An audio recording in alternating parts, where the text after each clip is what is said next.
Una nuova legge per il sistema regionale dell'istruzione e della formazione professionale è quanto chiede alla Regione Forma Veneto, che oggi ha presentato la sua proposta di iniziativa regionale per dare una nuova boccata d'ossigeno al settore.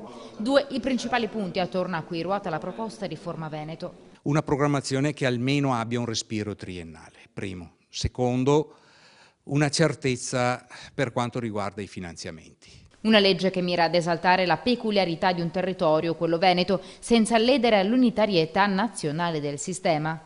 Questa legge ha il pregio di voler dare delle linee rispetto anche al cambiamento che c'è da un punto di vista normativo, sia con la buona scuola sia con il Job Act.